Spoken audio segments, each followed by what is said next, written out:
Mystic GLoLady here. How are you? We are going to be doing a divination reading for November of 2015, and I'm sure that Bella wants to stop in and say hello to everybody before I start the reading. You know how she is. Okay, Bella, you're gonna have to move now. Come on. Come on, little puppy girl. Oh, do you have somebody who's hanging around you? Or you hanging around somebody? Okay, Aries, it must be that Uranus in your first house, because Uranus is still there, and that is that unexpected. That is that conformist knot. So who are you becoming, Aries? Have you decided? Because Uranus is going to be sitting there for a while. It is at 17 degrees retrograde, and it will be at 16 degrees retrograde at the end of the month. So it's right there, you know, close to the middle, you know. Have you decided that you are going to be who you really are? Is that a challenge for you? Now, on the bottom, you will see the Princess of Pentacles, the energy that you have to work with, the energy that is beneath you. And Pentacles is money. Pentacles is good energy to work with.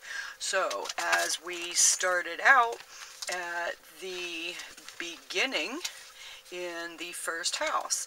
Now, these are general readings, and general readings is I put the sun sign into the first house, and in your birth chart, your ascendant goes into the first house.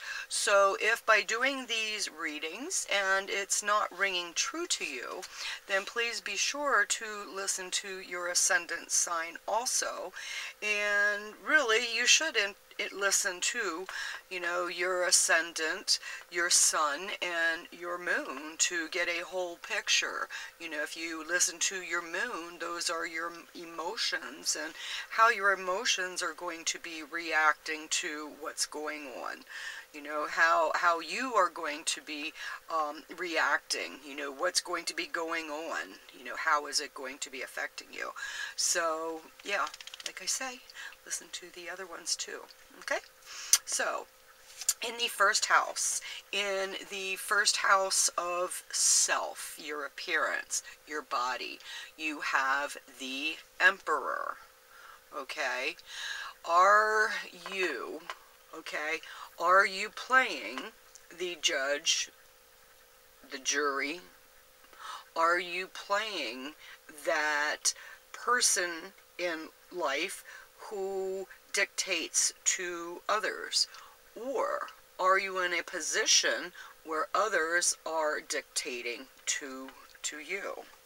Okay, this is that change and transformation. Are you changing into someone who is going to stand up for what is right? You know, if it's not right, you know, if nothing changes, nothing changes. Is it going to come to a head where you have to be forced to change?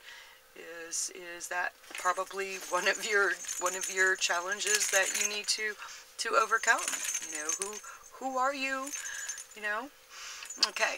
In your second house, you have the energy of Taurus, and Taurus is that I have energy. It's the earth sign, and you have the Six of Cups, the pleasure.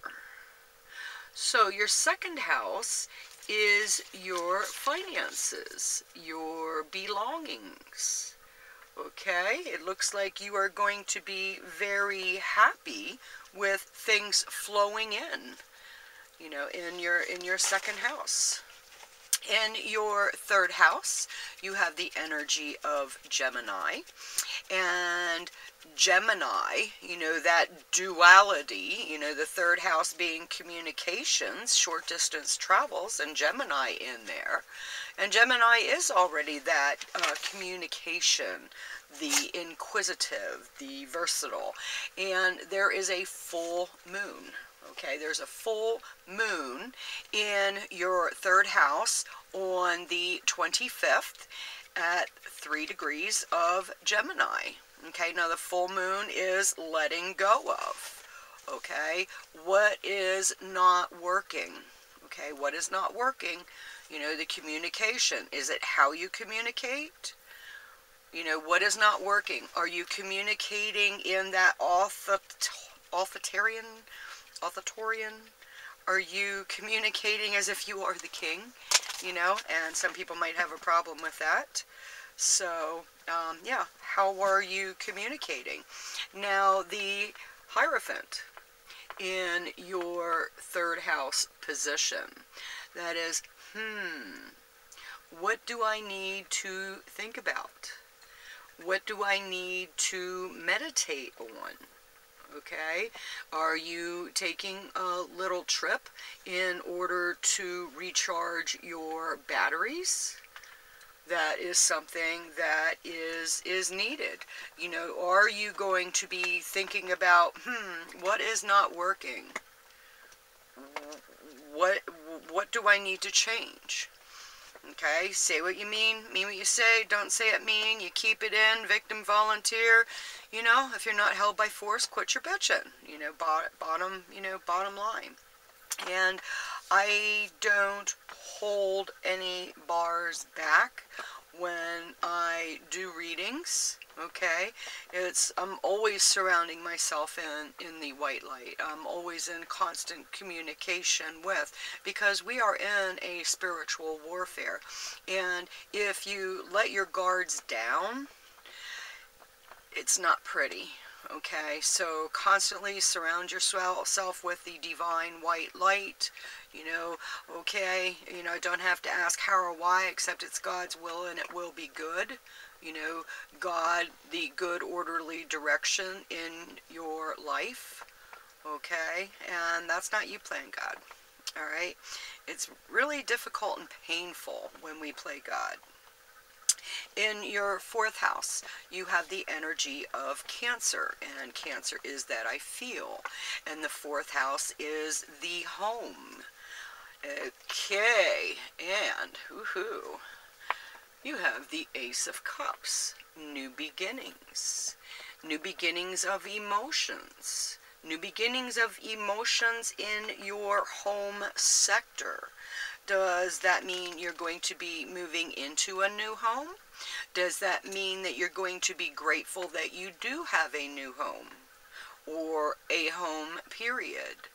I was reading today and someone had said about an experience where he watched someone pick food out of garbage can, and he felt drawn to this person, so he had gone and asked if he could buy him a meal. And the person had said yes, and the only thing that he wanted was a tea. And the gentleman bought him the most expensive meal on the menu.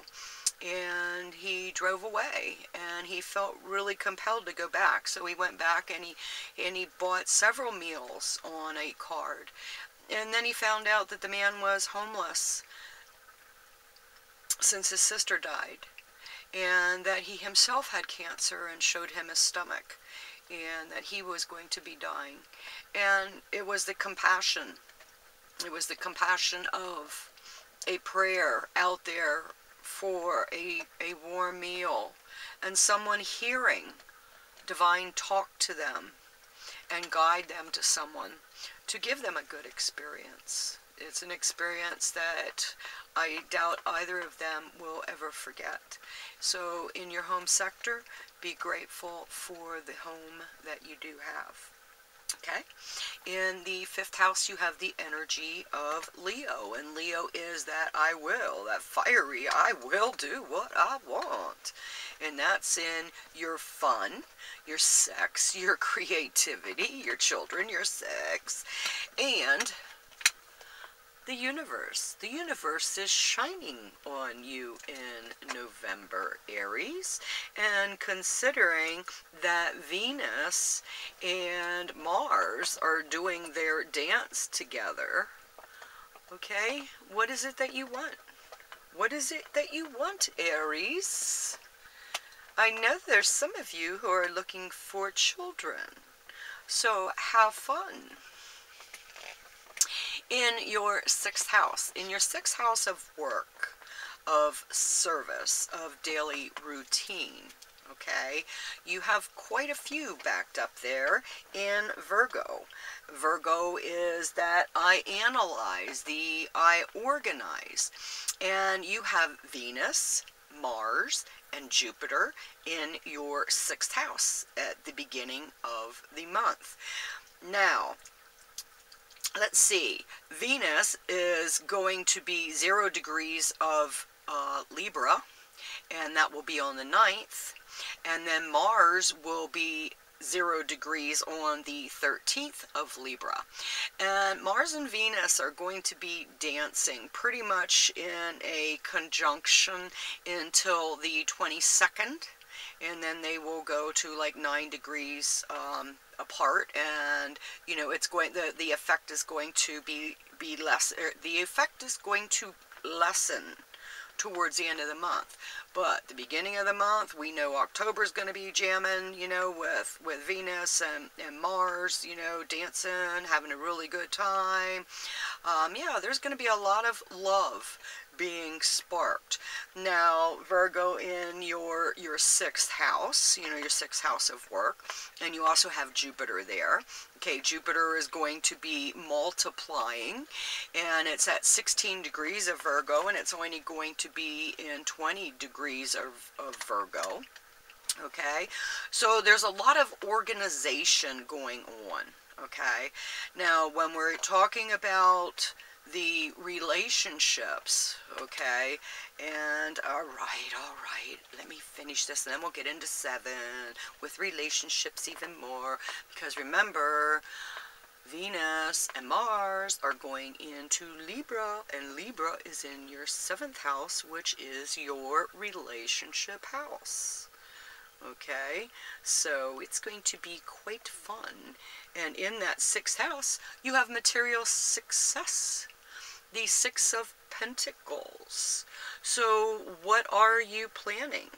Okay, because it's going to be very profitable for you at the beginning of November. Okay, don't let the energy go to waste. All right, there's money that's going to be coming in. Do what you love. Love what you do. Okay, that's how you stay happy in life. Okay, in the 7th house, we have Libra. Excuse me while I take a drink of my pink lemonade. Ah, I had to do that. I felt that tickle. And if you've been with me for a while, you know that if my throat gets dry, I have a coughing spell. Okay, you ready? You ready for the 7th house? Because we have Mercury in there. Now, Mercury is that sign of communication, all right? So communicating in your 7th house of partnerships, of relationships, at the beginning of November are going to be really good, okay? So again, this is the energy that you have to work with. All right, so identify, you know, when the good things come along. Identify when those things that you have to watch. You know, I can't say that they're bad, because out of bad always comes good. Out of bad is very challenging, but it's that pressure that creates the diamond out of the coal. Okay, so if you feel a little bit of pressure on you, All right, so back to Mercury. Mercury is at 27 degrees of Libra, and then on the 3rd it's going to be moving into Scorpio, and on the 27th it's going to be in Sagittarius. Okay, it'll finish the end of the month at 14 degrees of Sagittarius. Now, Sagittarius is in your 9th house. So, 7th house, 8th house, other people's money. 9th house, higher learning, long distance travels. Okay, so Mercury's moving. It's not retrograde, and it's going to be wham. Okay, 7, 8, 9. All right, relationships, other people's money, higher learning. What are you going to be communicating about? Are you going to be talking to someone about taking a trip? Or are you going to be talking to someone about going back to school? What are you going to be studying? Okay? Now, in your 7th house of those relationships, partnerships, you have the 5 of Pentacles, the material trouble. Okay? Now, that's in your relationship house. Are you giving too much energy into your relationship or not? Okay? It can go either way, you know. It takes two to tango in a relationship. And if you aren't giving your all, you know, then you're not giving your all. And if you are giving more than, so you're compensating someone else, that's not... Okay, I wouldn't want to go back and go through those relationships again. Okay, to me, I've learned a whole lot of those karmic, painful relationships, and now I have my checklist. You know, what I want in a man, mentally, physically, spiritually, and more importantly, what I do not want in a man. Okay? Because if you don't know what you want, well then, how are you going to know when it's there? You know, I have my checklist, and trust me, yeah, let me weed them fast. All right? 3 checks on the don't want. See ya. Been there, done that. I don't care how good looking you are. I've been there, I've done that. It's a painful lesson. It's not worth it. Okay? Well, there again, I can't say it's not worth it. You just become tough. Yeah, it's worth it. No. That pain is not worth it.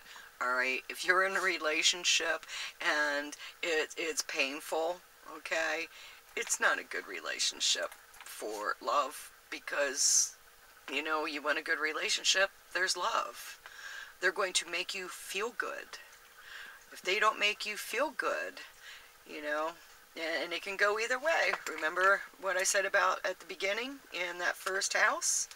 It's like, are you, you know, are you the aggressor, or is someone, you know, I mean, there again, that karma too, alright, you know, that threefold, so pay attention, alright. Now, in your 8th house, okay, the 8th house of other people's money, you have the sun.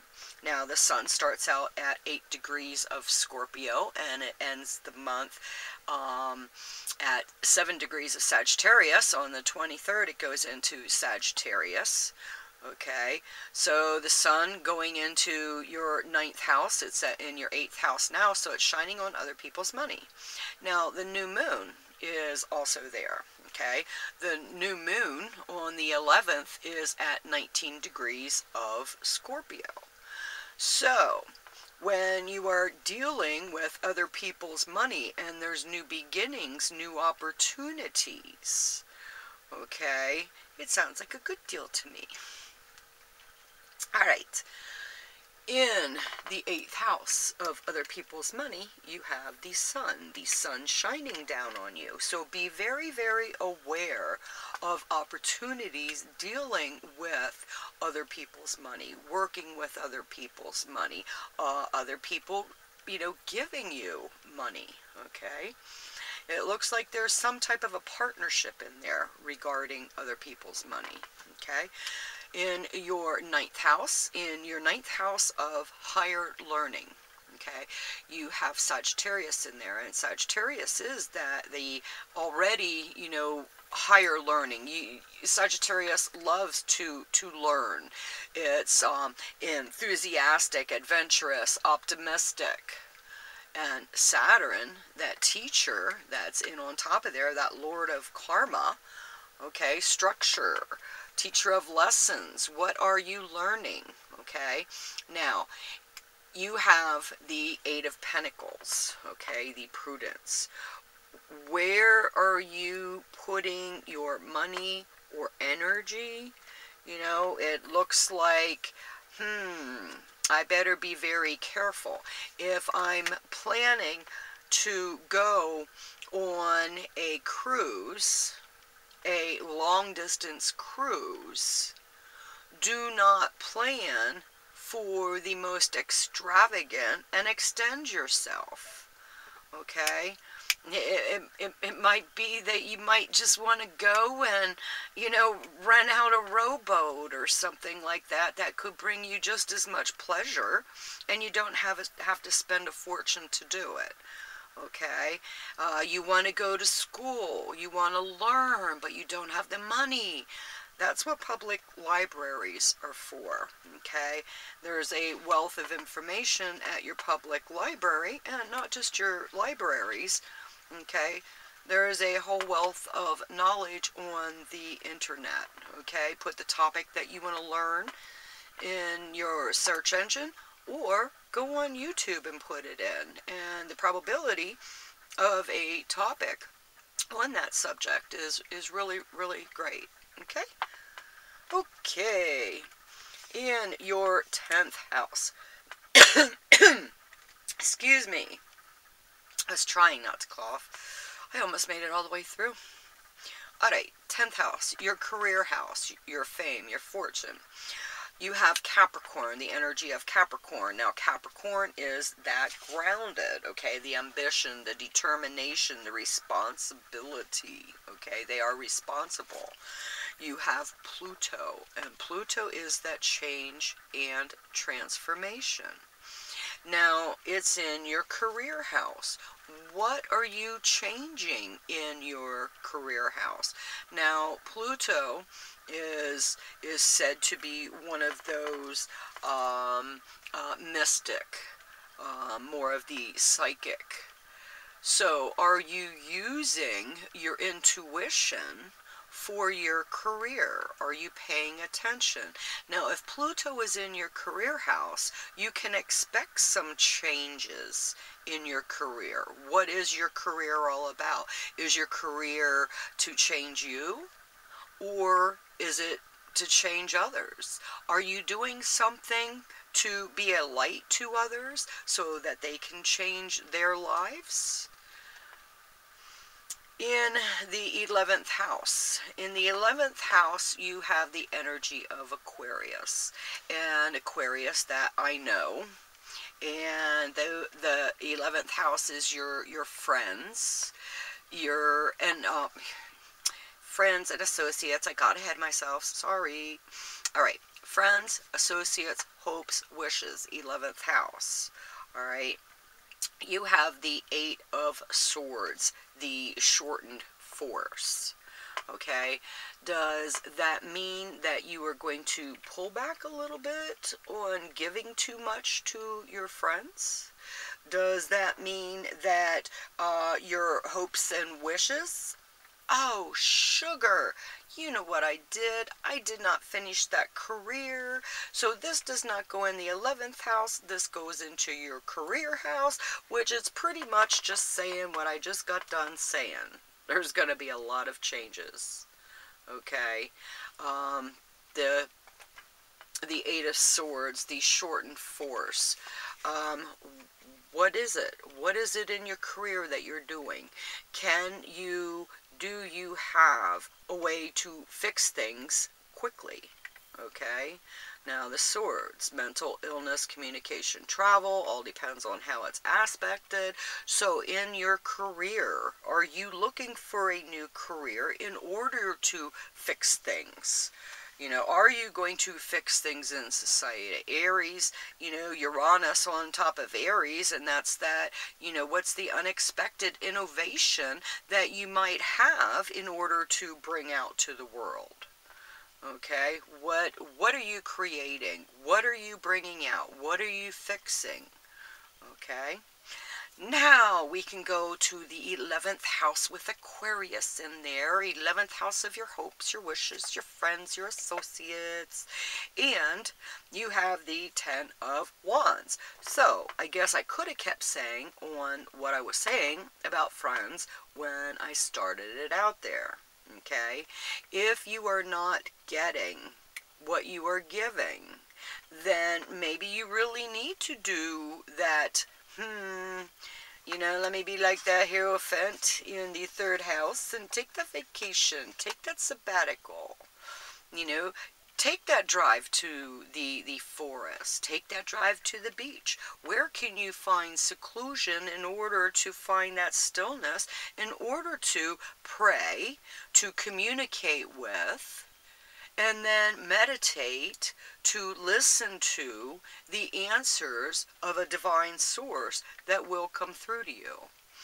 Now, I'm not sure how many of you realize when you think of a question, when you ask a question, whether it's out loud or whether it's to yourself, and you don't hear the answer to that question that you just asked.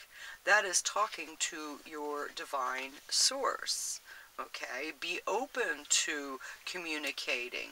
Too many of us tend to communicate, you know, and pray, I want this, I want that, and we don't listen. You know, we do not listen when we're, I want, and we're not listening and looking for the signs that are going on all around us to show us, okay, I understand. Now, in your 12th house, of hidden enemies, of secrets, institutions, jails, okay, you have the energy of Pisces.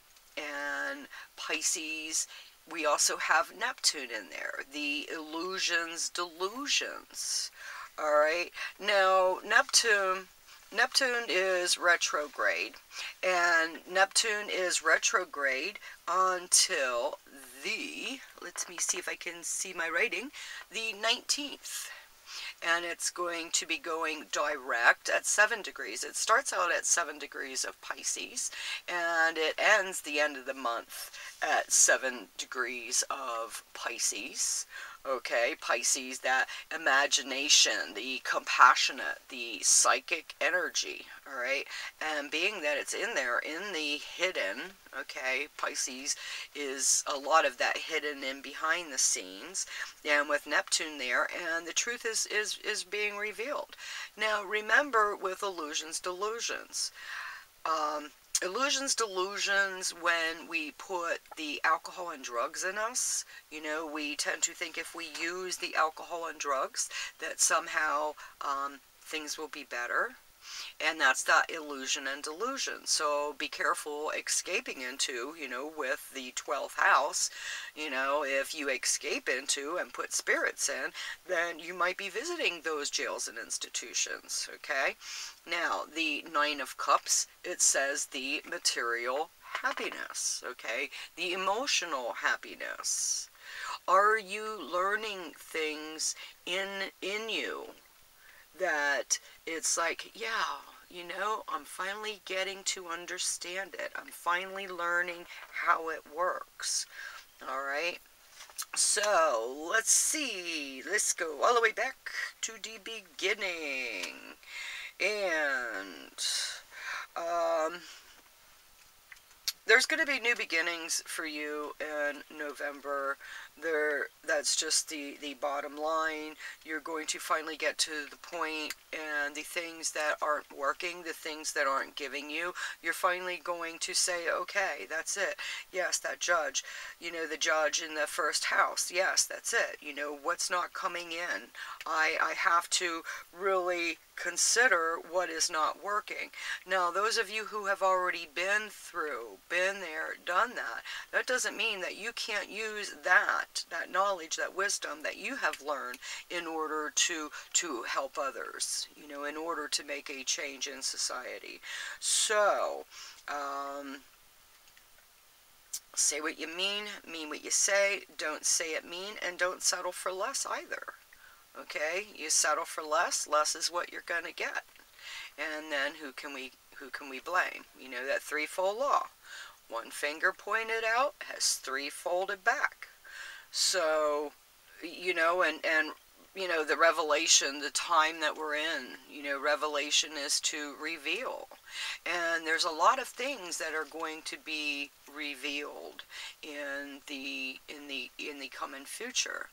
And do you hold on to those old ideals that are not working, or do you change? Do you transform? Do you come out of your cocoon and spread your butterfly wings? And where would you fly first? So, okay, Aries. Thank you, thank you, thank you. You are my ascendant sign. So, I guess there's going to be some new changes in my career coming up too. Okay, I guess I will see you. Love you. Bye.